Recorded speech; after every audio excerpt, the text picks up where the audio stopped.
The House will be in order. The chair lays before the House a communication from the Speaker.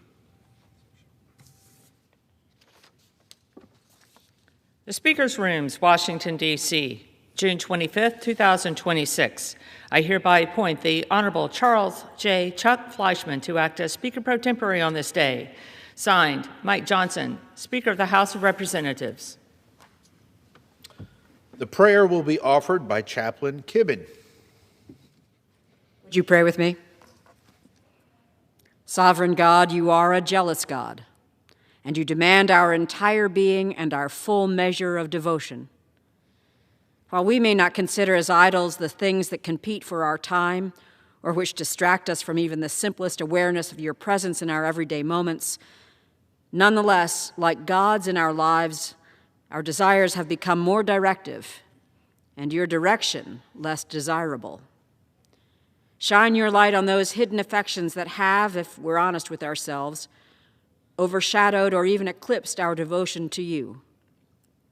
Help us take inventory of the things that have wended their way into our very being, our pursuit for success, our desire for approval, our comfort with a certain manner of living. Call to our awareness how our fear of rejection, our paralyzing anger over our own shortcomings, and our cowardice in the face of evil have become stumbling blocks to the righteousness you demand of us. How easily we have installed these false gods into our daily lives, allowing them to govern our behavior, to influence our decisions, and to stand in the way of our faithfulness to you. Enable us to turn our backs on these idols, for no thing, no one is like you, O Lord. You alone are great, and your name only is mighty in power. In the strength of your holy name, we return to you and entrust into your keeping the living of this day. Amen. The chair has examined the journal of the last day's proceedings and announces to the House the approval thereof. Pursuant to Clause 1 of Rule 1, the journal stands approved. The Pledge of Allegiance will be led by the gentleman from New York, Mr. Mannion. I pledge allegiance to the flag of the United States of America and to the republic for which it stands, one nation, under God, indivisible, with liberty and justice for all. The chair will entertain up to 15 requests for 1-minute speeches on each side of the aisle. For what purpose does the gentleman from New York seek recognition? Mr. Speaker, I ask to address the floor and extend and amend my remarks. Without objection, the gentleman is recognized for 1 minute. I rise today to celebrate the passage of the 21st Century Road to Housing Act. I want to commend my colleagues for their months-long negotiation to get this done. In Central New York and the Mohawk Valley, we're ready for growth in the years to come, but we must meet the housing challenge. Our community leaders need resources and more flexibility from our housing programs to make that happen. Developers and builders want to be a part of the solution, but we need to remove the needless hurdles that keep projects from getting off the ground. This bill incentivizes housing production, streamlines construction processes, and improves access to financing. It also helps repair aging homes and invests in community infrastructure. And it finally prohibits large investors from purchasing single-family homes so that they remain affordable for families. I was proud to vote in support of this legislation, and I urge the President to promptly sign this bipartisan bill into law to stop painting politics with affordable housing. Thank you, Mr. Speaker, and I yield back. For what purpose does the gentlewoman from Oregon seek recognition? The House for 1 minute. Without objection. Mr. Speaker, I call for the House to impeach Secretary of Education Linda McMahon, whose mission is to close down the Department of Education, something she does not have the authority to do. Secretary McMahon has betrayed students, families, and educators by dismantling and destroying the Department of Education without coming to Congress for approval. She violated federal law and her oath of office, lied to Congress, and created chaos and disruption in education funding for the students who need it the most. She transferred more than 100 core programs and services, including the Individuals with Disabilities Act and the Office of Civil Rights, to other federal agencies without congressional approval, creating more bureaucracy and chaos and putting the administration of the IDEA in jeopardy. She cut the department's workforce in half so they don't have the necessary staff to disperse congressionally authorized funding on time or to investigate civil rights violations. Educators and parents, especially parents of students with disabilities, they're distraught, and they are asking us to take action to stop these illegal transfers. To them, I say we hear you. I invite all of my colleagues to join me in support of this resolution impeaching Secretary Gentlewoman's time has McMahon for expired. her illegal attempt to destroy the Department of Education. And I yield. For what purpose does the gentleman from California? Oh. For what purpose does the gentleman from California seek? Mr. Speaker, to address the House for 1 minute and revise and extend my remarks. Without objection, the gentleman is recognized for 1 minute. Thank you, Mr. Speaker. I rise today to strongly oppose the transfer of special education programs from the Department of Education to the Department of Health and Human Services. HHS Secretary Kennedy has troubling and ignorant views on disabilities and is woefully unqualified to oversee programs supporting more than 8 million students and their families. This move, publicly opposed by multiple Bush administration education officials and Senate Health Committee Chairman Bill Cassidy, according to a recent story by the New York Times, will segregate special education from the larger education system in direct defiance of congressional intent. Special education programs must remain at the Department of Education, where they're administered by expert staff that have long understanding and long relationships with states and local school districts. If this move continues, all officials responsible should face the consequences, including impeachment by the Secretary of Education. Thank you, Mr. Speaker, and I yield back. For what purpose does the gentleman from California seek recognition? Mr. Speaker, I seek unanimous consent to address the House for 1 minute and to revise and extend my remarks. Without objection, the gentleman is recognized for 1 minute. Mr. Speaker, as a co-sponsor of H.R. 3104, the Ukrainian Adjustment Act, I am calling for prompt consideration and passage of this important legislation. We have Ukrainians across this country who came here following Russia's invasion on humanitarian parole, and they've contributed to our communities in countless ways. They entered the United States legally, they passed rigorous vetting, they've created lives here, and they've contributed in so many different ways to both our communities and our economy. There are 45,000 Ukrainian American businesses supporting 300,000 jobs, $60 billion in economic activity, $8 to $9 billion in taxes paid each year. And yet these individuals right now are in a state of legal uncertainty that creates various problems for their families and their ability to plan for the future. This legislation will adjust their status to lawful permanent resident. It's the right thing to do for these individuals and their families. It's the right thing to do for our economy and for communities across this country. And I urge immediate passage of this legislation. Gentleman's time has yield back. expired. For what purpose does the gentleman from North Carolina seek recognition? Without objection, the gentleman is recognized for 1 minute. Mr. Speaker, Eastern North Carolina honored Currituck Jack, an experienced sailor and hero whose bravery during the American Revolution deserves remembrance. His statue unveiling celebrates his legacy as an enslaved sailor who risked it all to reclaim his ship from British privateers in 1780, showcasing that heroes can emerge from hardship. Currituck Jack's journey from enslavement to freedom, taking on the name John Jasper White, saw him become a respected captain and community figure. His story highlights that ordinary people in eastern North Carolina can do extraordinary things. Thank you to everyone who came out and to those who had a hand in sharing Currituck Jack's courage to inspire all generations. I yield back. For what purpose does the gentleman from Rhode Island seek recognition? I ask to address the House for 1 minute and to revise and extend my remarks. Without objection, the gentleman is recognized for 1 minute. Mr. Speaker, my whole life, politicians have been sending other people's kids to fight and die in unnecessary wars in the Middle East, and we are no better off for it. In the 6 months since the unnecessary war in Iran began, over a dozen U.S. service members have lost their lives. Countless civilians have been killed, including over 100 children bombed in their school.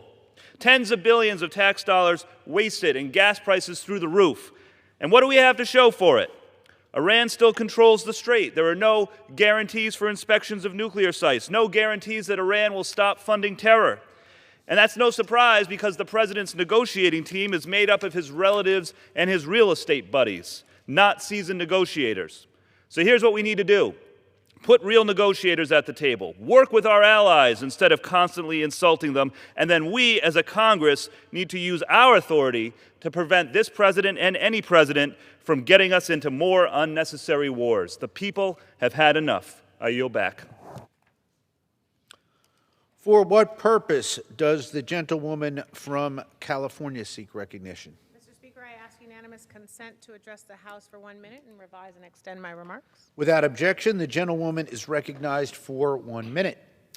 Mr. Speaker, I rise to honor the life of a remarkable leader in the African Methodist Episcopal Church, the Right Reverend Theodore Larry Kirkland, Sr. As the founding pastor of Brookins AME Church, his powerful preaching inspired generations of Angelenos and helped build the congregation into the spiritual cornerstone it remains today. In 1996, Bishop Kirkland was elected and consecrated as the 114th bishop of AME Church. Over the next 4 decades, his leadership touched countless lives across the globe, from communities throughout Africa to right here on the West Coast. His ministry was defined not only by faith, but by action. He supported local business owners, worked to combat food insecurity, and helped expand access to health services for the uninsured. His passing is a profound loss, but his legacy will live on through his loving family and the AME community. May he rest in peace in presence of God. Thank you, and I yield back.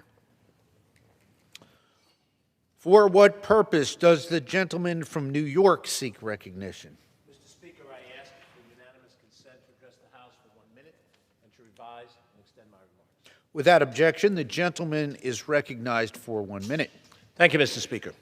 I rise today as students around the country celebrate well-earned graduations from high school and college and prepare to enter the workforce. I remember when I graduated from Fordham University a long time ago, you almost were guaranteed a job. The jobs were plentiful that would allow you to make ends meet. Now the percentage of graduates with entry-level jobs in their field was only 30% last year and represents an unsustainable decline. This difficult job market has only been further strained by the Trump administration's dismantling of the Department of Education, the removal of necessary department staff, a cap on student graduate loans, cuts to research, and other destructive policies that have left Americans worse off at every step of the way. As graduates cross the stage and celebrate 4 years of hard work, they should be given opportunities to thrive rather than barriers to overcome. Thank you, Mr. Speaker, and I yield back. For what purpose does the gentlewoman from Michigan seek recognition? I ask unanimous consent to address the House for 1 minute and revise my remarks. Without objection, the gentlewoman is recognized for 1 minute. After the 2008 financial crisis, Congress was tasked to be able to get our financial regulators to implement a rule that bans compensation packages for bank executives that incentivized their inappropriate risk-taking. But more than a decade and a half later, we are still waiting for this rule to be finalized. As the 2023 banking failure demonstrates, we just had one in 2023, improper incentives continue to pose a threat to our financial system.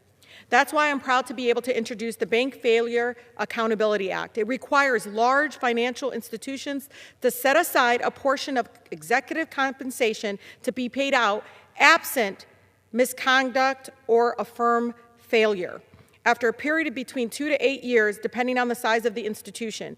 In the case of misconduct or failure, deferred funds would be used to cover the cost of any fines levied on the bank and to make depositors whole. This is important because the American people are tired of bailing out folks that commit fraud and misconduct. I urge my colleagues to promote financial stability for our residents and support this bill. I yield. Pursuant to Clause 12A of Rule 1, the Chair declares the House in recess, subject to the call of the Chair.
House will be in order.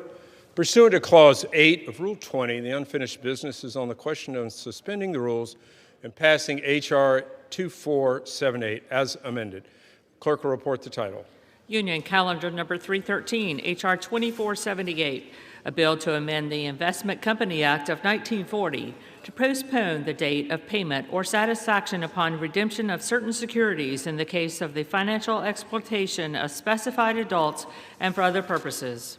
The question is, will the House suspend the rules and pass the bill as amended? So many are as in favor say aye. Aye. Those opposed say no. Opinion of the chair, 2/3 being in the affirmative. For what purpose does the gentlewoman from Missouri seek recognition?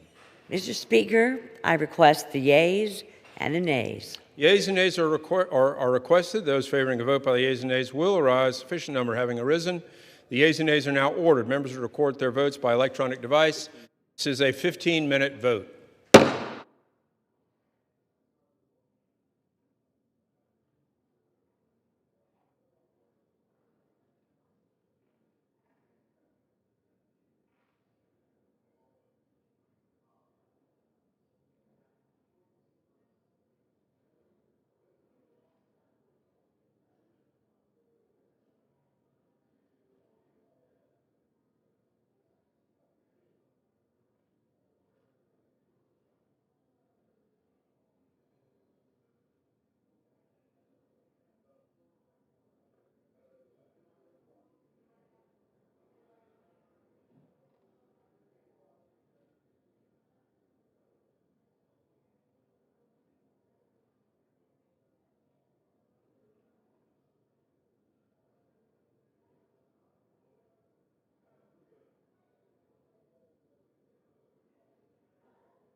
The yeas are 414, the nays are 2.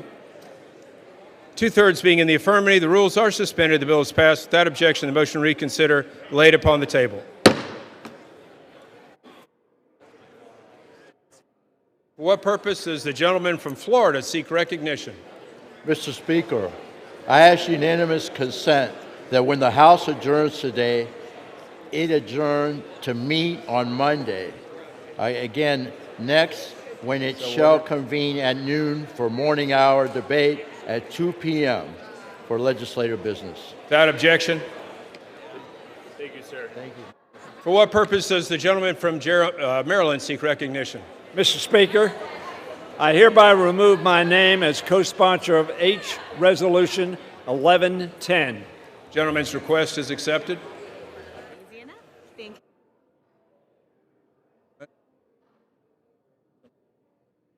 For what purpose does the gentleman from California seek recognition? Mr. Speaker, I hereby remove my name as co-sponsor of H.R. 2555. Gentleman's request is accepted.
House will be in order. Please take their conversations off the floor. The chair will now entertain requests for 1-minute speeches. For what purpose does the gentleman from Pennsylvania? Yes, does the gentleman from Pennsylvania seek recognition? Mr. Speaker, request unanimous consent to address the House for 1 minute and revise and extend my remarks. And the House is not in order. The House will be in order. Members will take their conversations off the floor. The House will be in order. Without objection, the gentleman is recognized for 1 minute. Well, thank you, Mr. Speaker. Mr. Speaker, I rise today to recognize the bicentennial of the Rogers Family Farm in Menard County, Illinois. Founded in 1826, this farm is still operated by the Rogers family, making 7 generations of stewardship. This family heritage includes Samuel Rogers, who serves on my staff as counsel for the House Agriculture Committee. The Rogers family settled around New Salem, Illinois, the community that helped shape President Abraham Lincoln's early life. The family's founding patriarch cast his votes for Lincoln, and in one extraordinary surviving affidavit, Lincoln himself signed Samuel David's name, an enduring testament to the civic trust that bound citizens together.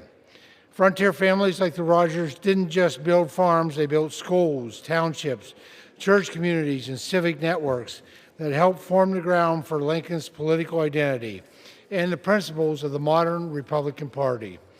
That same spirit lives on today in their descendants, including Samuel and his brother Benjamin, a current University of Illinois veterinary medical student. Mr. Speaker, today we honor the Rogers family and through them the enduring strength of the American community. Congratulations on this milestone. Thank you, Mr. Speaker, and I yield back the balance of my time. Gentleman yields back. For what purpose does the gentlewoman from North Carolina seek recognition? Without objection, the gentlewoman is recognized for 1 minute. Mr. Speaker, I rise today to honor the life and legacy of Alan Paul, a gifted journalist, author, and storyteller whose work helped preserve and illuminate the history of North Carolina. Alan dedicated his career to telling important stories with depth, accuracy, and humanity. written alongside with his son Mac Paul, one of his final works, Miracle Road, the story of Research Triangle Park, captures one of the greatest economic transformations in American history. The rise of Research Triangle Park from a landscape once described as possums and pines into a global center of innovation, research, and opportunity. The book chronicles the visionaries, scientists, business leaders, and community advocates who helped build the Triangle into what it is today. Through meticulous research and compelling storytelling, Allen preserved the history that shaped North Carolina's future. His contributions will continue to educate and inspire generations to come. Thank you, Mr. Speaker, and I yield back. Gentlewoman yields. For what purpose does the gentleman from Pennsylvania seek recognition? Mr. Speaker, I request unanimous consent to address the House for 1 minute and to revise and extend my remarks. Without objection, the gentleman is recognized for 1 minute. I rise today to thank the members of the Allentown Fire Department, as well as the professional and volunteer firefighters from throughout the Lehigh Valley, who responded to last night's devastating fire in Allentown. Under extreme circumstances, the firefighters and first responders on the scene of the Front Street fire successfully extinguished the flames, saved many neighboring properties, and most importantly, kept every local resident safe. We also understand that one firefighter was injured during the blaze, and we wish him a speedy recovery. Last week, I had the opportunity to participate in a ride-along with the firefighters from AFD Engine Company 6, based just a few blocks away from the site of the fire. Throughout the process, I got to see their professionalism and commitment up close. We are so grateful and fortunate to have these first responders working every day and looking after our community. On behalf of the people of the Lehigh Valley and the Poconos, thank you for your service. With that, I yield back. Gentleman yields back. For what purpose does the gentlewoman from Virginia seek recognition? Without objection, the gentlewoman is recognized for 1 minute. Thank you. Mr. Speaker, I rise today to celebrate Vitiligo Day, raising awareness for the 3.7 million Americans living with the autoimmune condition that causes discoloration of the skin. Like Erica, one of my constituents who sought a way to treat her vitiligo symptoms throughout her childhood. And even though the FDA first approved a repigment treatment for vitiligo in 2020, access to treatments remain financially out of reach for constituents like Erica due to Virginia's classification of vitiligo as a cosmetic condition rather than what it actually is, an autoimmune disease. And absent treatment, vitiligo patients face significant mental health burdens and stigma that contribute to the worsening health and less productivity. And while Medicare covers vitiligo treatment, Medicaid coverage varies state by state. Because Virginia classifies vitiligo as a cosmetic condition, Medicaid won't cover the treatment in our Commonwealth. And I urge today the Centers for Medicare and Medicaid Services to certify vitiligo as a non-cosmetic autoimmune condition so that Medicaid recipients with this condition can access the life-changing treatments. No matter where you live, you should be able to get the treatment you need when you need it. Thank you, and I yield back. Gentlewoman's time has expired. For what purpose does the gentleman from Tennessee seek recognition? I seek unanimous consent to address the House for 1 minute and to revise and extend my remarks. The gentleman is recognized for 1 minute. Mr. Speaker, I have introduced an amendment to the National Defense Authorization Act addressing the massive Janet Mello fraud scandal at Fort Sam Houston and the broader pattern of abuse it has exposed. This amendment simply requires a public comprehensive report on how more than $100 million meant for the 4-H Military Partnership Grant Program was stolen over several years. What red flags were missed, and what reforms will prevent this from ever happening again?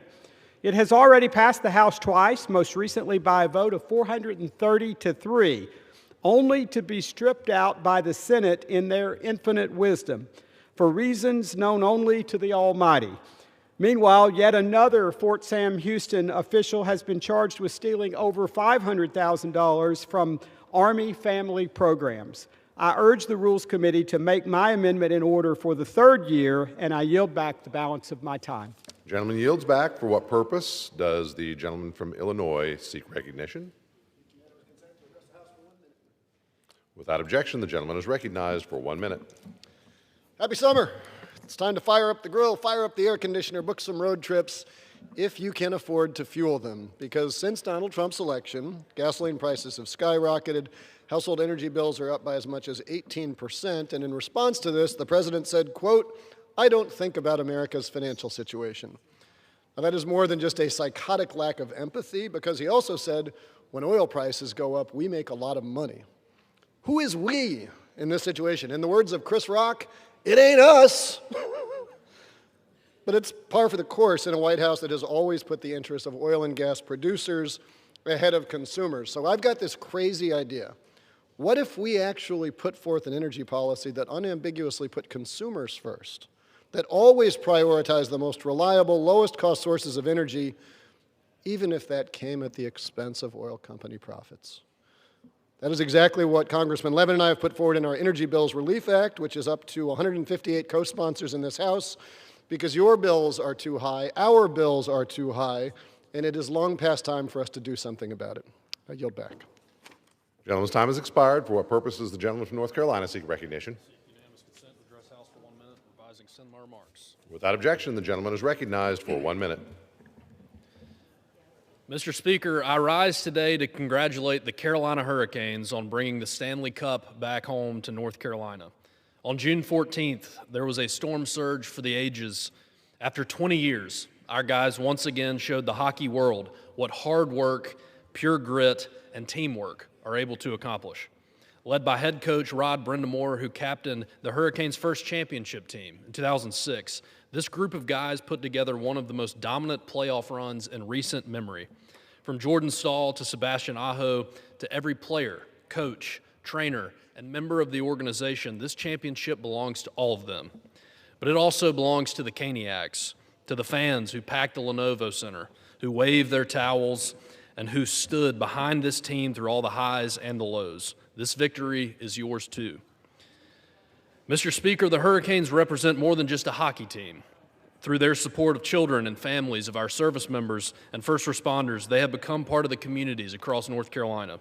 Congratulations to the 2026 Stanley Cup champion Carolina Hurricanes and to Caniacs everywhere. Let us sound the siren and celebrate hoisting the cup. With that, Mr. Speaker, go Canes. I yield back. Gentleman yields back. For what purpose does the gentleman from Puerto Rico seek recognition? The gentleman is recognized without objection for 1 minute. Thank you, Mr. Speaker. Puerto Rico faces a water crisis, and ironically, the governor's office is drowning. Last week, decades of mismanagement and poor maintenance left hundreds of thousands, including me and my family, without water. There was a stench, but it was not just the stench of unflushed toilets, it was the stench of corruption. The former Secretary of Economic Development filed a criminal complaint against the governor's chief of staff for alleged intervention in a government bidding process. When the governor testified in the Senate last week, Senator Mike Lee asked her, "How can Congress be assured that federal funds sent to Puerto Rico are not being misused?" Senator Lee, the people of Puerto Rico share your concern. On behalf of the honest, hardworking majority of Puerto Ricans, I tell this chamber, we will not be quiet, we will not stand still, we will fight to restore integrity in public service in the great Commonwealth of Puerto Rico. Thank you, Mr. Speaker. I yield back. Gentleman yields back. For what purpose does the gentleman from Virginia seek recognition? Without objection, the gentleman is recognized for 1 minute. Thank you, Mr. Speaker. Today I rise to recognize an individual who is brave, strong, proud, tough, and most importantly, loving. My hero, my dad. At the age of 47, my dad, a widower, decided to bring his family, uproot his life to the United States in order to provide us an opportunity to achieve the American dream. Over the last 46 years, he has raised us, provided us support, love, and everything that a family could need. And today he's celebrating his 94th birthday. And so, happy birthday, Dad. I love you, and to many more. With that, I yield back. Gentleman yields back. For what purpose does the gentleman from Arkansas seek recognition? Without objection, the gentleman is recognized for 1 minute. Thank you, Mr. Speaker. I rise today to honor a true leader, public servant, and a pillar of our community, City of Carlisle Police Chief Eric Frank, who's retiring after more than 42 years of service. He served as an EMT, a Carlisle police officer, and as the department's chief for the past 25 years. That's a quarter of a century of leadership and a lifetime of sacrifice for the people of Arkansas's 1st District. Chief Frank has been the backbone of public safety in Carlisle, as demonstrated by his leadership in recent years through the challenges of the pandemic and during devastating storms. In 2023, when severe weather took lives in Carlisle, he provided decisive leadership, coordinating with state agencies and always putting the safety of residents first. Whether launching drug take-back programs, advancing child safety, or handling day-to-day work, Chief Frank approached every duty with the same unwavering commitment. Chief Frank, on behalf of the grateful people of Arkansas's 1st District, thank you for your service, your integrity, and your dedication. You've served with distinction. I'm proud to be your congressman. I yield back. Gentleman yields back. For what purpose does the gentlewoman from Pennsylvania seek recognition? Mr. Speaker, I ask unanimous consent to address the House for 1 minute and to revise and extend my remarks. Without objection, the gentlewoman is recognized for 1 minute. Mr. Speaker, I rise today to recognize Gary Smith, a visionary leader whose 50-year career at Pennsylvania's own Chester County Economic Development Council has shaped the economic growth and prosperity of southeastern Pennsylvania. A lifetime Chester County resident, Gary grew up on his family's farm in West Bradford Township, which he still owns today. He joined Chester County's Economic Development Council in 1976, and he became the CEO 2 years later. Under his leadership, the organization expanded its programs and grew into a regional economic development leader and superpower. And now, after 50 years, Gary is stepping down as that CEO, and he leaves behind an enduring legacy. Gary has led with unwavering commitment to our community, from small businesses to family farms to younger generations entering the workforce. In recognition of his contributions, he was recently inducted into the Chester County Hall of Fame, and he couldn't be more deserving of that. Gary, congratulations on this honor. Thank you for decades of service to Chester County and to our great Commonwealth. Your impact will doubtless be felt for generations to come. I yield back. Gentlewoman yields back. For what purpose does the gentlewoman from Ohio seek recognition?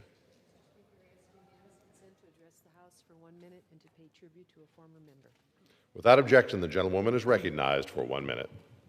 Mr. Speaker, I rise to pay tribute to an honorable, patriotic, gregarious American who dedicated his life to building our nation and world into a more just, livable country and democratic world.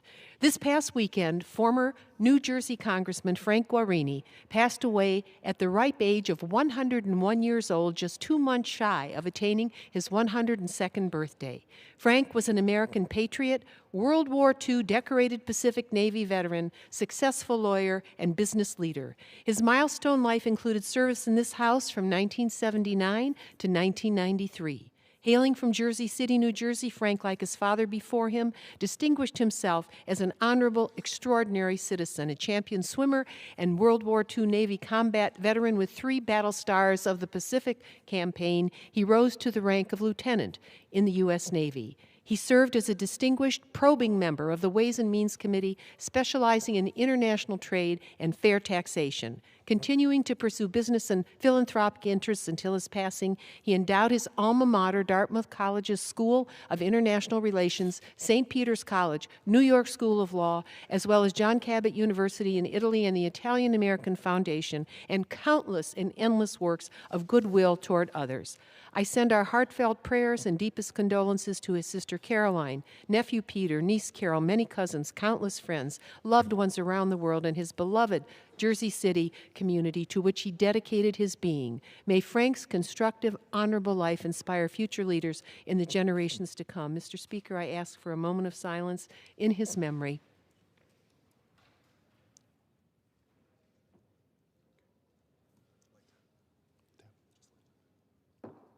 And Mr. Speaker, I yield back. Gentlewoman yields back. For what purpose does the gentleman from Maryland seek recognition? Without objection, the gentleman is recognized for 1 minute. Mr. Speaker, thank you very kindly. I rise to celebrate 2026 NBA champion Josh Hart. Josh just helped lead the New York Knicks to their first NBA championship since 1973. An outstanding shooting guard and rebounder. He's an essential force on the Knicks, and many say the beating heart of the team. Now, there might not be a lot of Knicks fans in Maryland, but there are a lot of Josh Hart fans. Josh's basketball career started in Montgomery County, Maryland at the great Wheaton High School and then at Sidwell Friends in Washington, D.C. He excelled off the court as a passionate student and an active citizen. He promised his dad that he'd become an Eagle Scout, so after a lot of hard work, he did Troop 1038 in Rockville proud by earning the Eagle Scout rank. I also want to recognize Josh's parents, my constituents, Moses and Pat, Josh's siblings, Moses, Joseph, and Amy, Josh's wife, Shannon, and their twin sons. From the Eagle Scouts to the NBA, Josh has made the 8th District of Maryland proud. We're happy for New York and the Knicks, but we send special appreciation to Josh Hart from his home in Maryland. Congratulations. Gentleman yields back. For what purpose does the gentlewoman from Washington seek recognition? To address the House for 1 minute and to revise and extend my remarks. Without objection, the gentlewoman is recognized for 1 minute. Mr. Speaker, I rise today to recognize the tremendous occasion that is happening in my district this weekend. A memorandum of understanding, the first of its kind, between the Suquamish tribe and the U.S. Navy has finally been reached after years of good faith negotiations. This MOU sets a new standard for how U.S. military collaborates with tribal governments to respect tribal sovereignty and to preserve treaty rights.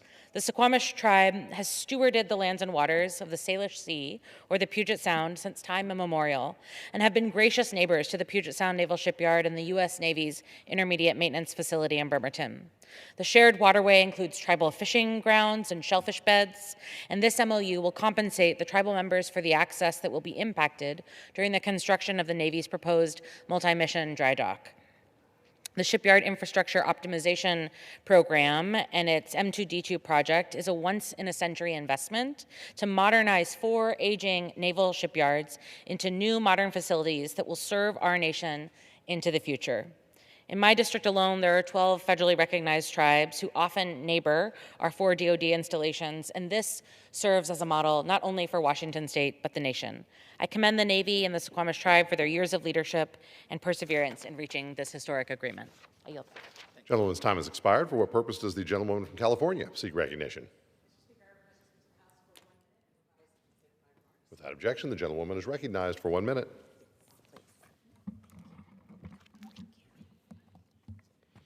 Mr. Speaker, I rise to honor Daphne Muse, a daughter of Washington, D.C., who made Oakland, California her home for more than 50 years. She recently transitioned at the age of 81.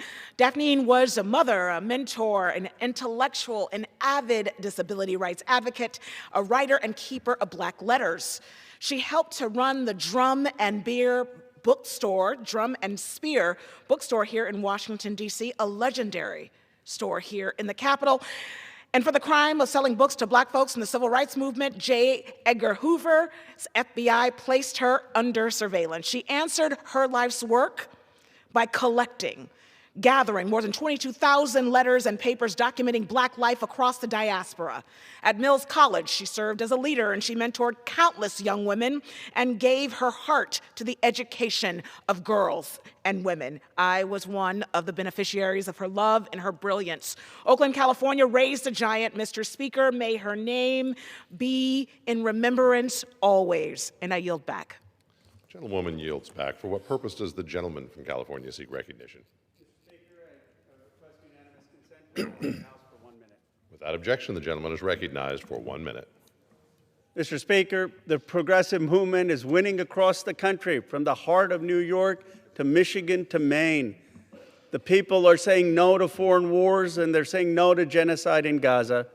They're saying no to the unfair and lopsided economy that has allowed a few people to hoard extreme wealth and power.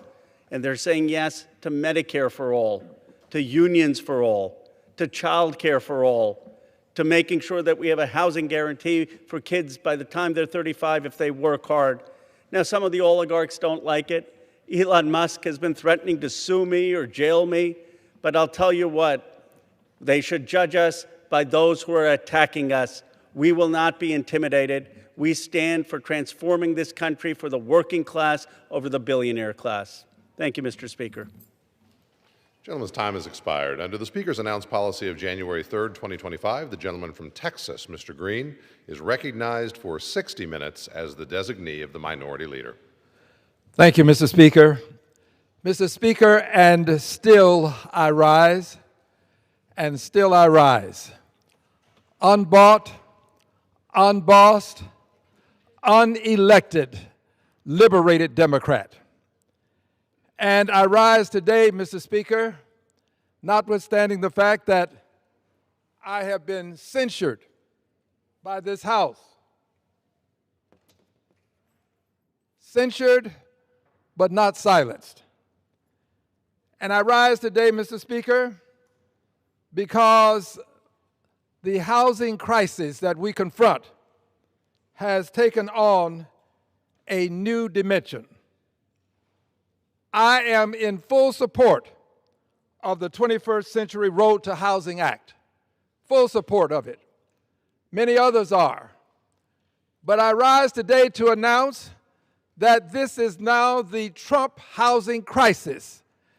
It is the Trump housing crisis, and I should like to present evidence to substantiate my claim. It's the Trump housing crisis because on yesterday, the president declined to sign the bicameral, the bill that was voted on in this House and passed, in the Senate and passed, bicameral bill. Rarely do we get such a thing, but this one also is bipartisan, has huge Republican support, huge Democratic support. Let me read from an official document. This is from Congress.gov.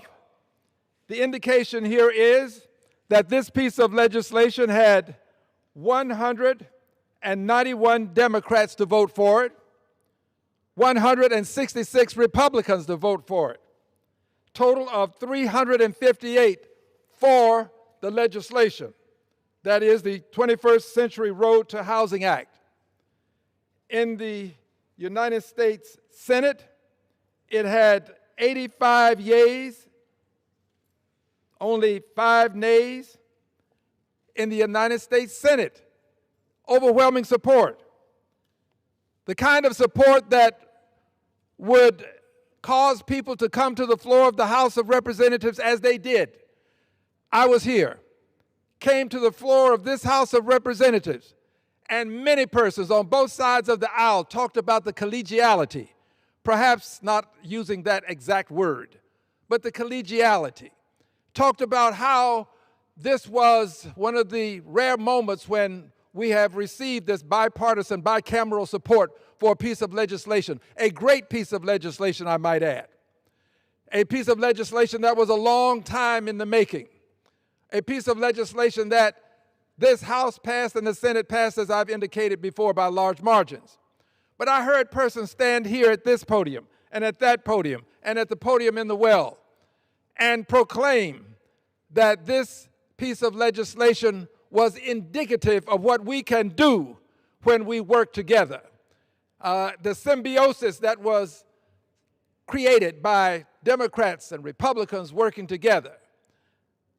Everyone was in a great mood, a celebratory mood. Persons were ready to move on to the next phase. After all, you have to have the House, the Senate, to pass a piece of legislation. And there are many people who say that before you can get a House and a Senate to pass a bill, they first have to have the will. They demonstrated the will after having negotiated for some time. That was the first phase of it. The first phase of it included some persons who are of note and should be mentioned.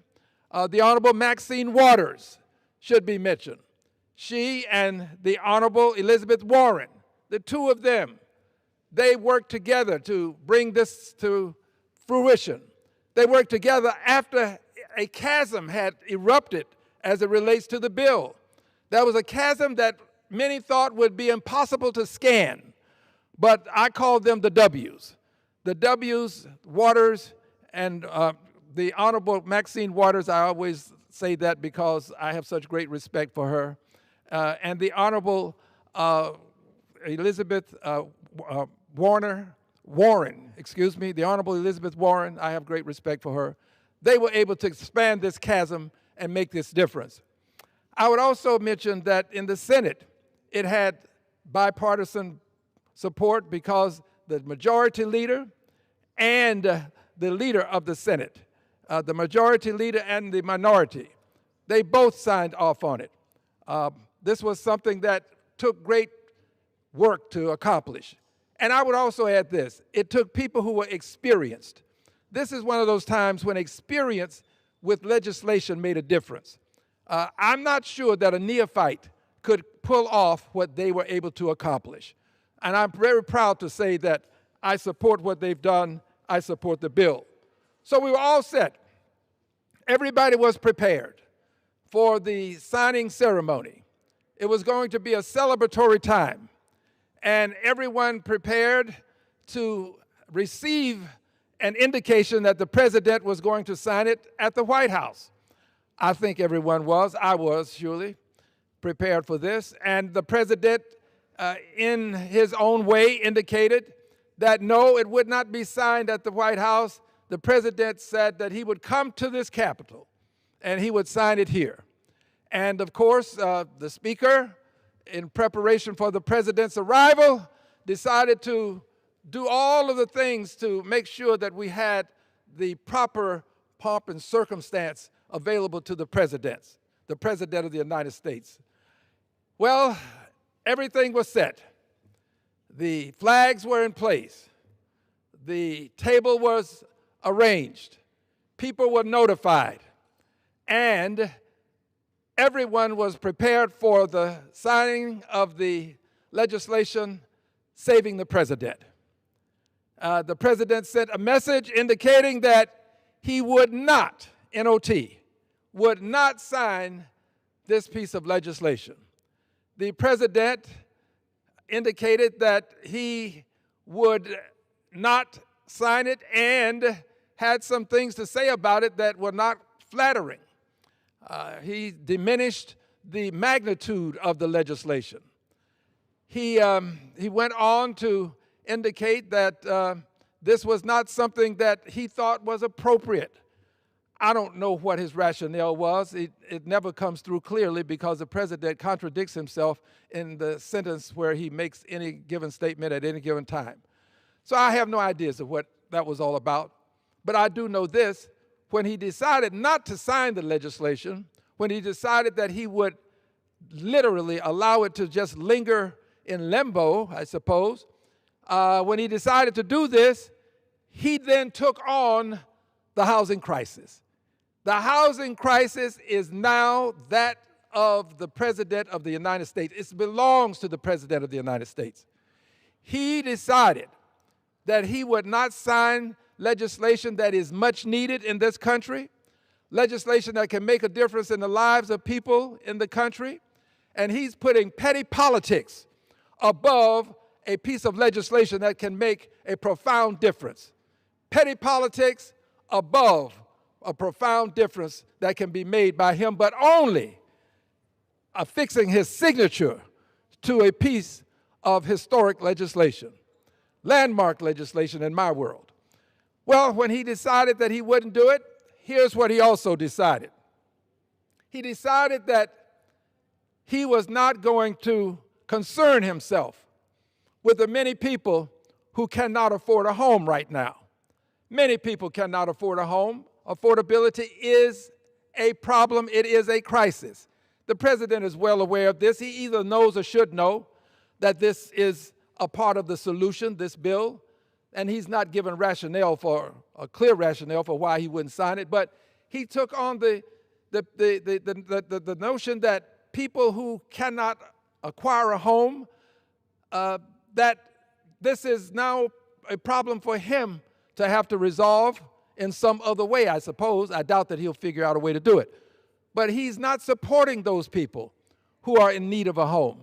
Those people who live in areas where the homes are being purchased by corporate America, not all of corporate America, but various companies that are in the business of purchasing homes and then leasing or renting these homes. He is now supportive of this, something that he said that he was antithetical to, that he was opposed to. But he's now supportive of this because he won't sign the bill that deals with this very issue, the issue of the homes that could go to first-time home buyers being purchased by corporations. And as a result, those homes are now being placed on the rental market. The United States would become a country where the American dream is the dream to rent a home if the president does not sign this bill. So he now has embraced these people who would prevent persons from acquiring a home by simply buying up the property and leasing it. He also has done something that I never thought I'd see him do because he's generally speaking supported the construction industry. He says he's a great person of knowledge when it comes to constructions and the whole notion that you're a great builder. He considers himself a great builder. Well, he now is at odds with the builders in this country. The builders in this country are ready to build more homes.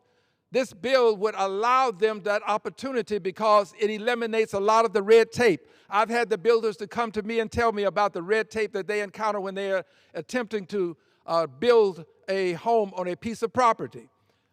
There's red tape associated with the codes across the 50 states, and this red tape associated with these codes across the 50 states is something that they encounter that makes it difficult for them to move expeditiously and construct homes.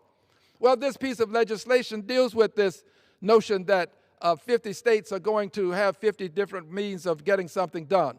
And it incentivizes the states to allow these home builders to have the opportunity to do what they do best, and that is construct homes for persons to purchase, and some, of course, for rental purposes. But it would allow the construction process to move forward expeditiously. Not as fast as they might want it to move or I might want it to move, but faster than it is moving currently. This would be the case. But the president now is at odds with the builders.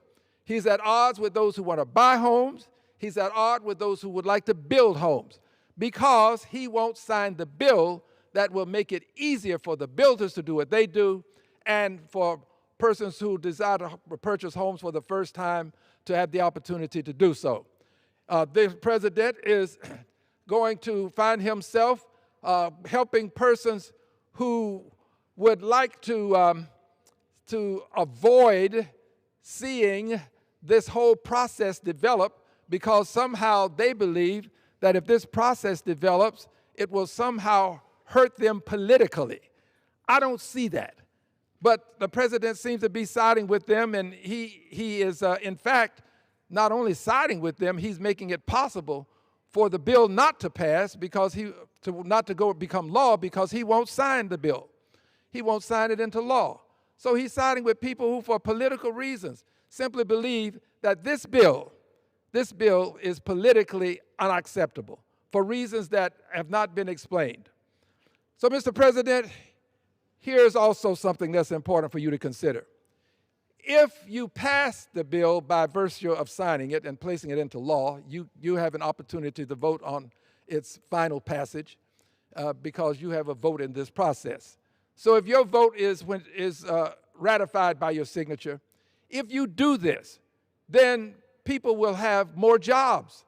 You will in fact help to increase the number of persons who are not only seeking jobs but acquiring jobs.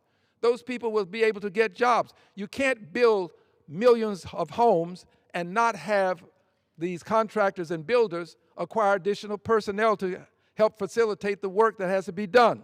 So this will happen. We will have more people employed. You're going to help with the unemployment issue in the country if you sign the bill. By not signing the bill, you are, of course, continuing with the unemployment issue. In fact, you are facilitating the unemployment of Americans because they could have jobs, but for your failure to sign the bill.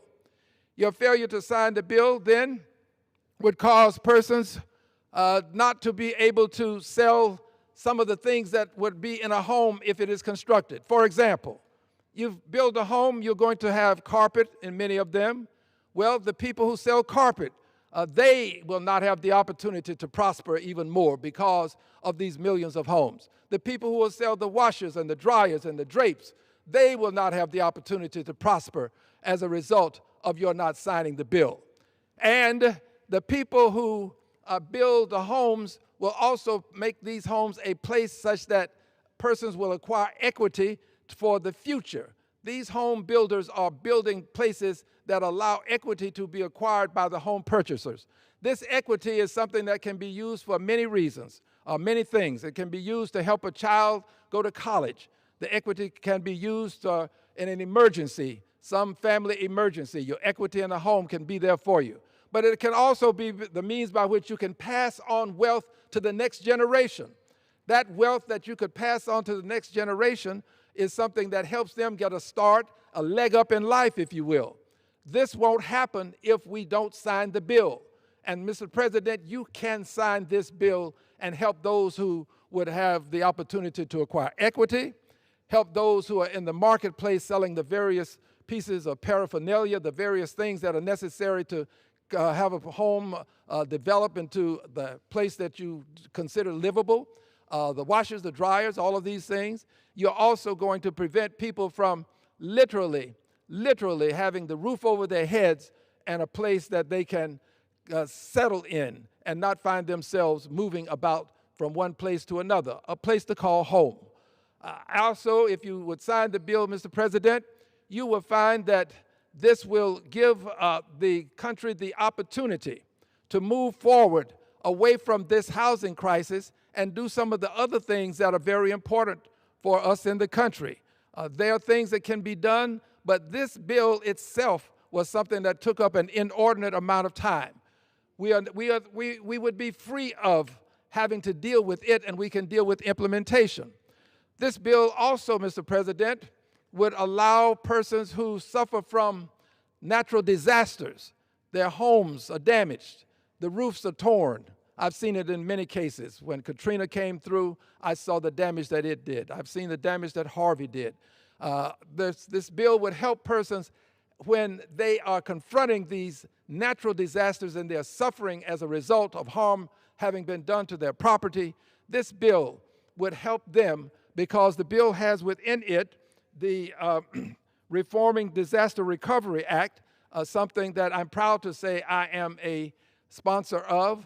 This bill has that act within it, and this act within it, this legislation within it, would allow persons to recover faster. The process that we have currently is one that has not been codified. After each natural disaster, we find ourselves having to borrow a term, reinvent the wheel. Reinvent the wheel. We find ourselves having to start all over again after each of these natural disasters. And we have them across the country. We have the weather on the coast, and then we have the tornadic activity, we have the fires. When we have these man-made, not man-made, some of them are, but we'll call them acts of God. Sometimes they're simply things that people don't perpetrate. They're things that the nature itself will visit upon people. And so as a result of these things happening and people suffering from them, this legislation will allow them to recover faster because there will be a codified process that allows money to be acquired faster. Money meaning the money that persons will need to restore their lives to some degree of normalcy. You don't have that currently. This bill provides that. It provides for a means by which money can be processed through the system. It can be acquired by simply following something prior to, a process in place prior to the disaster occurring, and helping people to understand how they can acquire the necessary help that they will need. This would be something that would be made known to states, made known to the persons who are in various municipalities who are in control. That will usually be your county judge in certain places, your mayors. But there would be legislation that they could look to get a better understanding of what the process would be like in the recovery phase after a natural disaster. So I'm very proud that this legislation is there. And by signing the bill, yes, Mr. President, you'd be signing a bill that has legislation in it that Al Green has sponsored. But you know what, Mr. President? You're big enough to do that. You can do it. I know it'd be hard for you, but give it a try. I'm going to be proud to say that you signed it, and that you ought to be proud to know that I voted for it. And this will be one of the few times that you and I will probably be on the same page, Mr. President. That in and of itself should be reason for you to sign the legislation so that we can both say that we did something together. Wouldn't that be wonderful, Mr. President? Al Green and the President of the United States of America working together. It can happen, Mr. President, but it's up to you, not to me. I've done my part. It's now time for you to do yours, and you can. You can. I know. Just think about it. It can happen. Continuing, though. Mr. President, finally, as I come to my closure here, I must tell you that you have a great responsibility. The framers of the Constitution, these were some brilliant people. They did prepare us for a time such as this and a president such as Trump. Mr. President, these were some brilliant people. They knew that we might encounter a president who would not want to sign a piece of historic legislation. So there is a means by which we can move forward, and that means is without your signature. That means is simply this. You don't sign it. Once it's delivered to you, once you receive it, once it's sent to you, then 10 days later, if you don't sign it, it becomes law. 10 days later, it becomes law, not counting Saturdays and Sundays. 10 days later, it'll become law. And then when it becomes law, Mr. President, you didn't sign it, so that gives you a way out. You didn't sign it, it became law, and you can go out and tell people how you were opposed to the many things that I've mentioned, how you were opposed to helping people who are renters acquire a place to call home, how you were opposed to helping the builders construct more homes so that people can have a place to call home. You can go out and talk about that in your very own way. So you don't have to sign it. But it does have to arrive at your, in your place, if you will, in your space. It has to, you have to receive it. It has to be sent to you. And if it is sent to you, then the 10 days will start from the day that it is forwarded to you. My hope is that it would be done if it hasn't been done, and that the 10 days would run. I know, Mr. President, that you enjoy having other people take responsibility for your inactions and your actions. So since you enjoy it very much, my fear is that you will encourage that it not be sent to you. You will push back on it being sent to you, so that later on you will be able to say, oh, I never got it, so I couldn't sign it. That would give you your way out. You would push back. Well, I would hope that that pushback won't be sufficient, and I would hope that you would receive it so that either you will sign it and move on, or it's not signed and it passes, or you can veto it. And if you veto it, I believe that with the number of votes that I've called to your attention for passage in the House and the Senate, that veto can be overridden. Again, you're off the hook. You're off the hook. But my fear is that knowing you, you're going to do everything that you can to avoid having that get to your desk so that you can then blame someone else for your inaction, which really would be your actions, because you would have rejected having it being sent to you in the first place. So I'll close with this. I'm proud to have been a person to vote for this piece of legislation. It is landmark. It's going to make a difference in the lives of people once it becomes law. And my hope is that it will become law expeditiously, because there are many aspects of it that will have to be activated, and it will take time for these things to be properly activated so that they become meaningful and can function. But I'm hoping that you'll sign it. But, Mr. President, if you don't sign it, here's what you're doing. You're providing another piece of ammunition. Another piece of ammunition for, excuse me just a moment while I exchange posters. Another piece of ammunition for the countdown to impeachment. Now, why would I say this?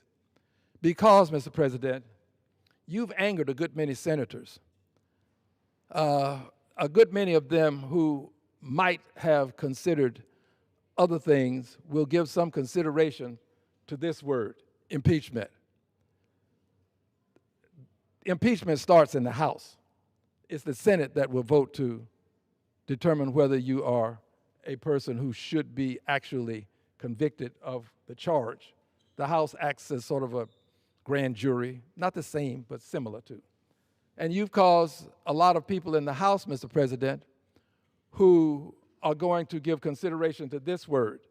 Now, you may not be impeached for this bill, but you're giving people reasons to consider your impeachment for legitimate reasons that already exist, by the way.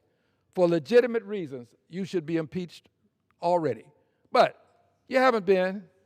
The countdown is still on, and what you're doing is adding fuel to the fire of impeachment that may, at some point, become more than you can manage. I really do believe, Mr. President, that this act can help you by signing it, this bill, and it's going to hurt you immensely if you don't sign it. Not physically, not physically. I don't want your FBI concluding that somehow I would cause you any harm. I would never want to see you harmed, and anybody that would want to see you harmed, I am absolutely opposed to whatever they might do. You deserve life, liberty, and the pursuit of happiness. But I can tell you this, you also deserve impeachment, and the countdown will continue. I trust that you will stall it and do something to benefit yourself by simply signing a piece of legislation that the American people want. And the American people want it to the extent that the builders, Mr. President, are going to contact you or some aspect of your administration about it. You're going to have citizens calling your office, calling the White House. You're going to have people writing you letters. You're going to have plenty of communication to contend with, because this piece of legislation is pervasive. It's huge. You're going to have people who have a vested interest in this legislation contacting somebody to let you know that you should sign this legislation. I rise, unbought, unbossed, unelected, liberated Democrat. I yield back. Members are reminded to refrain from engaging personalities towards the president and to direct their remarks to the chair. Under Speaker's announced policy of January 3, 2025, the gentleman from Arizona, Mr. Schweikert, is recognized for 60 minutes as a designee of the Majority Leader. Thank you, Mr. Speaker Pro Tem. Sort of our weekly attempt to see if we can use math to annoy people. So let's actually have some fun here. I'm going to try 3 different things in this presentation. One, we're going to actually talk about the real driver of interest rates, housing affordability. Second thing, we're going to actually talk about sort of the cycle of fraud in so many of these government programs. Yesterday, my Joint Economic Committee, we did a high-level fraud in government-sponsored health care and Medicaid and other programs. Some wonderful data. And then the third thing, we're going to step on one of the third rails of politics, and we're going to tell the truth about demographics and the financing of Medicare and some of the things we're going to have to do to actually keep it stable. So, all right, let's actually start to tell the truth. How many of you have seen this chart? It has been one of my opening charts for year after year after year, trying to help everyone, staff, members of Congress, anyone that's crazy enough to watch this, the reality. You see the blue area here? That's functionally the only thing a member of Congress gets to vote on. You get to vote on defense and non-defense discretionary. Everything else is substantially on formula. And why this is so important is I keep trying to explain to people to understand. Social Security is the #1 spend. It's going to come in about $1,650 billion. Interest is the second biggest spend in our government, $1.2 trillion. Medicare, $1.1 trillion. Medicaid and Obamacare, ACA subsidies, is about $1 trillion. Defense is actually #5. So the thing is in the Constitution is #5 in our spending stack, and we have a problem. If anyone was paying attention to the math there, if we're going to take in $5.25 trillion in tax receipts, did you notice by the time I got to the Medicaid, ACA subsidies, we were out of money? That means this year, my math is we're going to borrow about $2 to $2.3 trillion. Once again, think about this, Mr. Speaker. Last year, for every dollar we took in tax receipts, we spent $1.43. So let's actually talk about, remember, the Congress just passed a housing bill. I voted no on it because there's a number of things in there. Being a guy who actually has a background and actually even a degree in finance and housing, I don't believe it built another house. It created some programs, expanded this and that, but it didn't produce another house. It didn't do the things necessary. But one of the hardest parts of having an honest conversation around here, I'm going to show you, we've actually done some academic literature. So your 30-year mortgage today is going to be at 6.5%. Mr. Speaker, how'd you like it to be 5.5%? Do you know why it's a full point higher? U.S. government borrowing. When almost every single day we are borrowing about $7 billion, about $98,000 a second. You're competing with your own government. So here, we put together a couple helpful charts. So, housing affordability, sensitivity to interest rates. Think about this.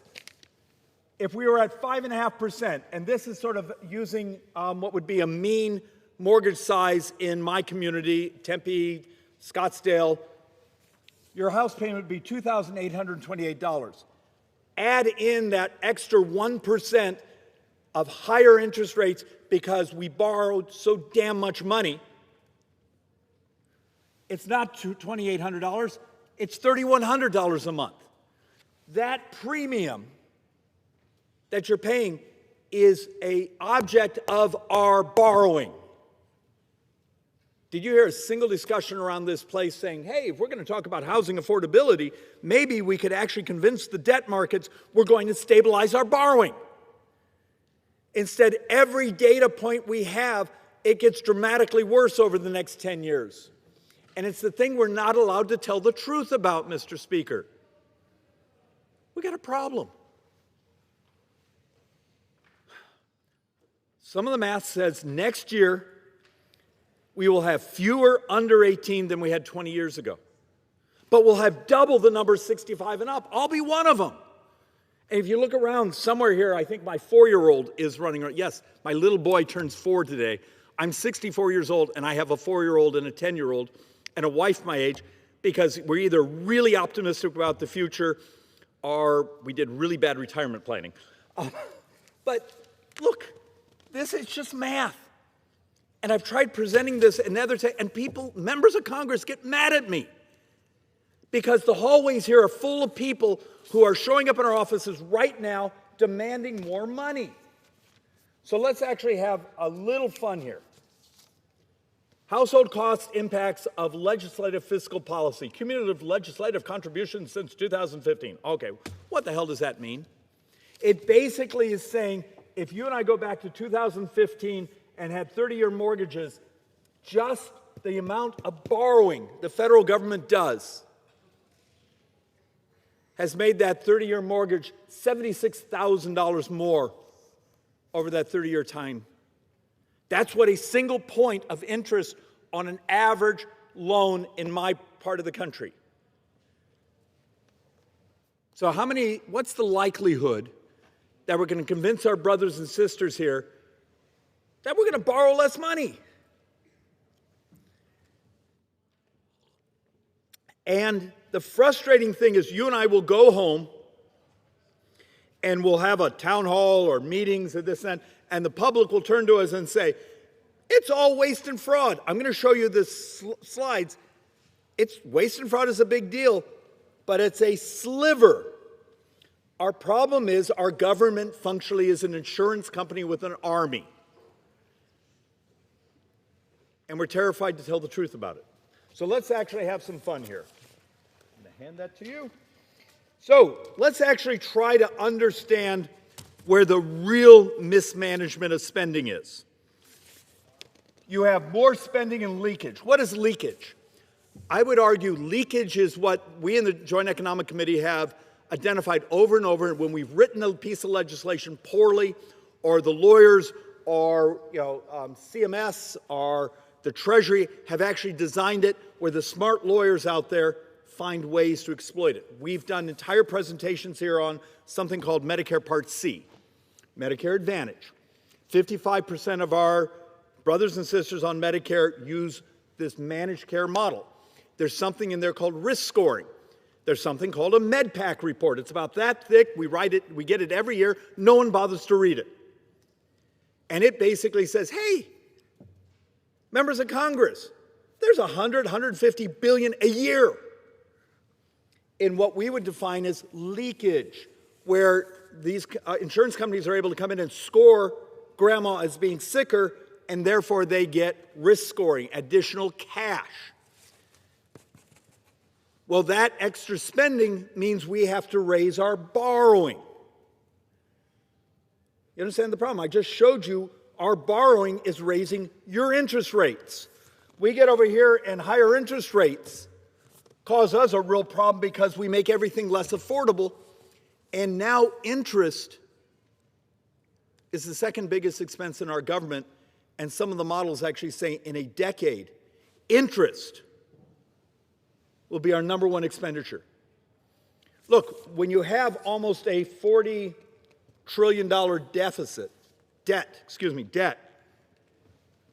CBO's own report said in 9 budget years, and this is without the recent higher interest rates, without some of the additional supplementals and other borrowing and spending we're about to do, in 9 years, the deficit was going to be $3.1 trillion. $2.1 trillion of that was just interest.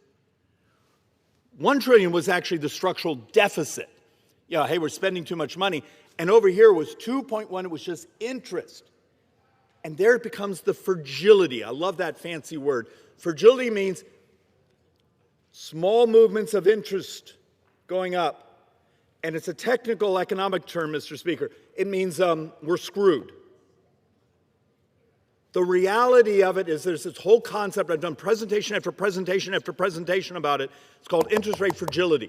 The bond market is about to run this country. We aren't. And what are we going to do to convince that bond market? Because remember, we borrow money. The entire industrialized world is borrowing money. China's borrowing money. Japan's borrowing money. Now Germany's borrowing money. We are competing with everyone for what's left in the world's savings. And what happens in the industrialized world when people are getting older and they're moving into their retirement years and they're not saving in the same numbers? You start to have this stress, and this is Ray Dalio talks about this all the time, is the world's savings compared to the borrowing appetite. We got a mismatch, and that means interest rates go up.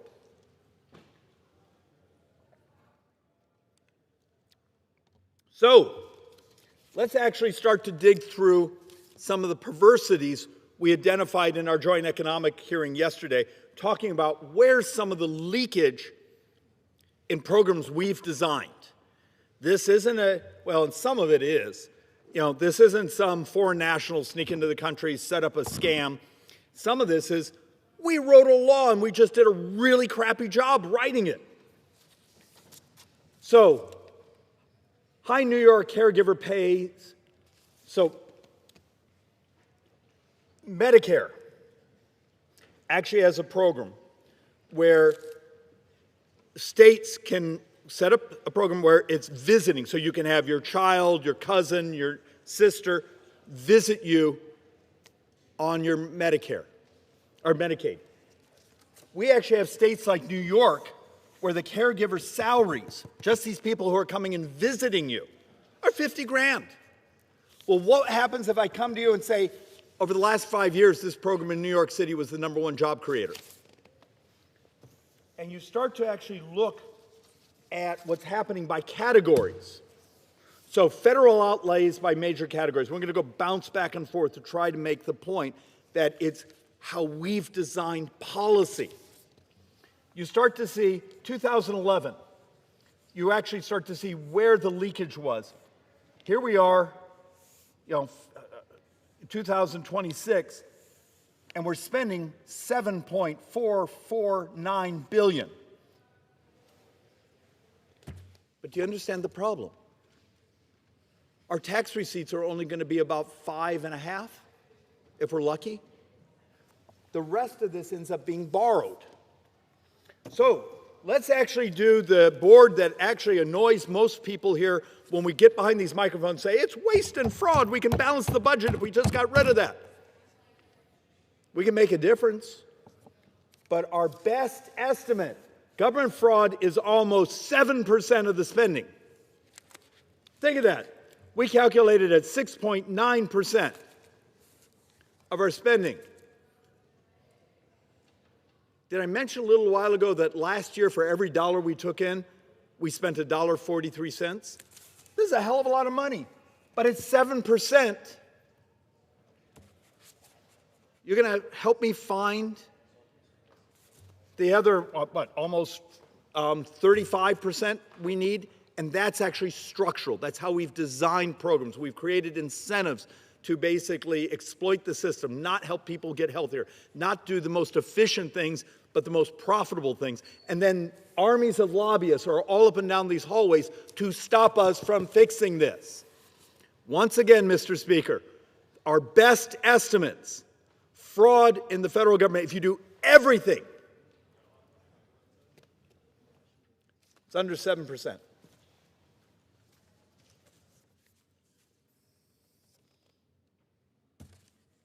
And here's some of the numbers that get really uncomfortable.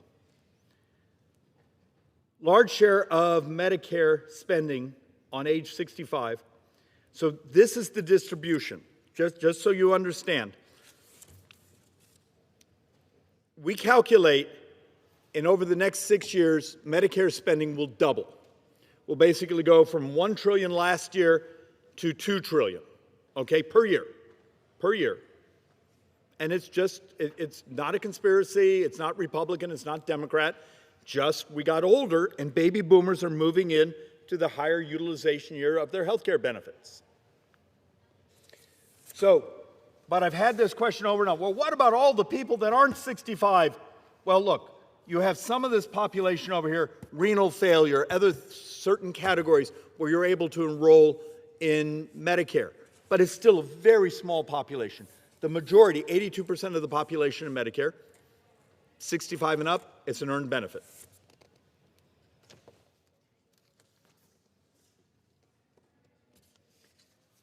But here is one of the punchlines. Mr. Speaker, anyone that's willing to listen, and this is just math, it's not personal, it's just math. What do you think we spend as a federal government? Remember, the Medicare Trust Fund only takes care of a portion of Medicare spending. The majority of Medicare spending actually comes out of the general fund and your copays. So let's take a look here. Here we are in 2026. Your federal government spends about $20,000 per enrollee in Medicare. In 9 budget years, it's $34,000 a year. Now what? There's 67 million baby boomers? Does anyone start to see a math problem?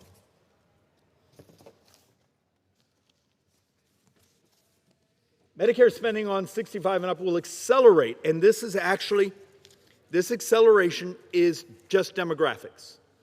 You know, as the baby boom population gets older, they're moving into higher utilization years. Okay. So we actually take a look at this. Think of this, in 2035, $2.13 trillion.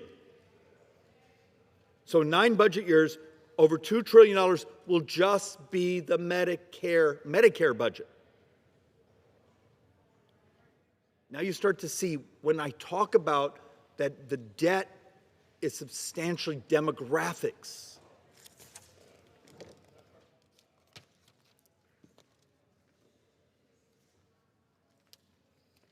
And let's see how many of these more we want to torture you with.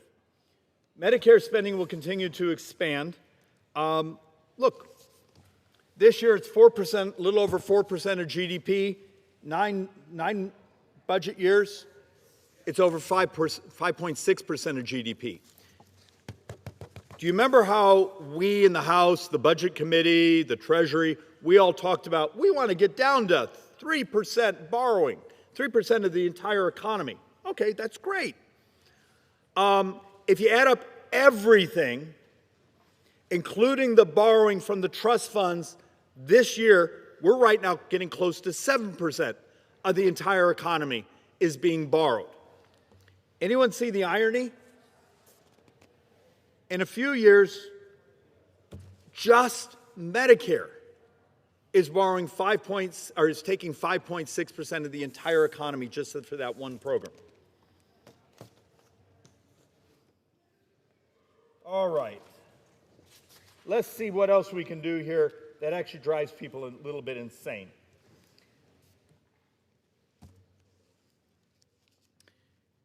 This is how bad we've been in our projections and not understanding. Now, understand, since 2011, think of the things that have happened. We had the financing of, the mortgage bubble from 2008. We had COVID. We've actually had these things hit. But debt held by the public per capita, and remember when we were in 2011, we were basically $33,000 per capita. Today we're over $92,000. And that's a 176% increase since 2011. This breaks my heart. When I got elected, I was part of the Tea Party wave. We basically were pledging fiscal sanity and fidelity to the U.S. Constitution. I'm not sure we're doing either of those these days.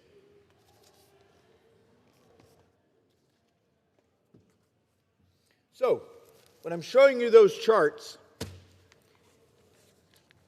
I'm using the CBO projection. Remember, we're saying this year we were going to borrow about $1.7 trillion. My math is we're up to 2.3. Maybe I'm a bit pessimistic, but CBO's own calculation is in 2035, we're over $2.5 trillion in borrowing. And if you actually look at their February numbers, they had 3.1.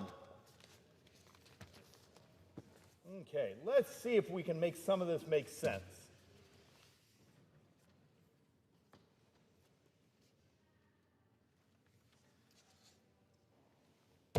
And this is always difficult to talk about.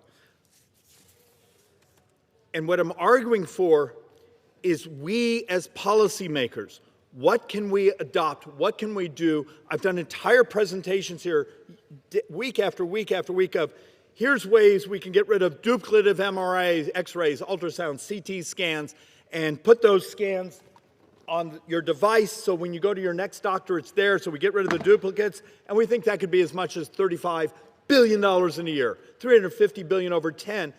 And the lobbyists hate that idea because the excess spending. My reason for my rambling is there are solutions. You're not magically tomorrow going to say, hey, 40 years of falling fertility rates, 65 years of knowing we had baby boomers.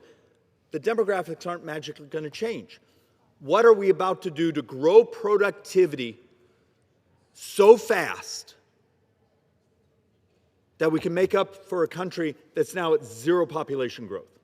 And that census had a prediction that sometime in the next 5 years, we'll actually have a year or two with negative population growth. You're not used to hearing that about America. But take a look at this. Seniors per 100 working age adults. You go back, and I go back to 2011, I had 21 seniors for every 100. 2025, last year, where we had the data, it went from 21.9 to 32.2. Just trying to make the argument, Medicare, Social Security are today's worker pays for today's retiree. The total FICA tax, the total payroll tax doesn't cover the benefits going out the door. That's why they have to reach in and cash in their special T-bills, their special treasury bills. That trust fund in the Social Security Actuary report that came out a week ago basically says, a little over 6 years, it's gone. The trust fund is gone. Now, we can geek out for a while and explain we're already started borrowing that money internally because Treasury's already spent it, but Social Security holds those T-bills so they cash them in. Treasury has to go out and borrow the money to send them the money so they can send their checks out. But under current law, when that trust fund is gone in 6 years, 3 months, everyone over 65 getting a Social Security check under current law gets a 22 to 24% cut. We will double the poverty of seniors at that time. U.S. population age 65 and up. 2011, 41 million. 2026, so the year we're in right now, 63 million. It's just math. And what drives me insane around here, just makes me angry, it's math. Didn't we sort of know how old we were getting? Didn't we know about baby boomers?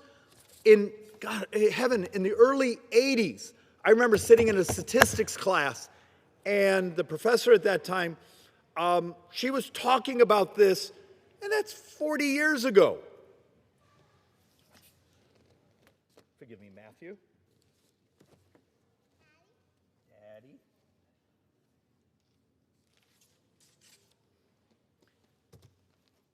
And here's one of the toughest things. Population of young people in decline as a population of 65 increases. For those of you who are uncomfortable with the discussions I've had on this floor of legalizing technology that could disrupt the price of health care, of moving to a talent-based immigration system instead of the migration of large populations of poverty into the country, of designing systems of cures. See if I can make this make sense. So much of our spending around here is to maintain misery. I would argue the most moral thing we can do, particularly in healthcare, is the elimination of a disease, moving towards a cure. Give you the classic example, 15 years ago, hepatitis C. We had hospitals all around the country getting ready to put up liver transplant centers. And then a drug comes along. It was expensive. What is it, Sovaldi? And then a competitor right after that. Crashed the price. And now those liver transplant centers are not needed. Would you believe, Mr. Speaker, we had lobbyists here trying to slow down access to the drug so those folks who had built the liver transplant centers could actually amortize their costs. If this is our demographics, are we going to design policies where we can actually disrupt the cost of delivering health care? And yet, every time I talk about this, I realize we're not only talking about disrupting bureaucracies, we're talking about disrupting business models, particularly in healthcare. Cures are moral, and they're really amazing economics. A while back, I did a series of presentations on something we're not supposed to talk about, but we really should, that 47% of U.S. healthcare was somehow related to obesity. Okay, think about what I just said. 47% of U.S. healthcare was related to obesity. Maybe it would be moral and really good economics and just compassionate, saying, what are we doing in nutrition support? What are we doing in gamification of helping people eat healthier, deal with multi-chronic conditions? What are we doing in access to new drug categories, other things that could help our brothers and sisters get healthier, and the economic value of that turns out being the single biggest thing you could do to reduce U.S. borrowing. Turns out, Mr. Speaker, those folks who talk about MAHA and these things, they're actually partially exactly correct. Health. If the biggest growth of our spending is within those healthcare categories, what can we do to lower the price of healthcare? Is it rationing or working for using technology and other things to help our brothers and sisters get healthier? All right, I'm going to see if I have one last board here.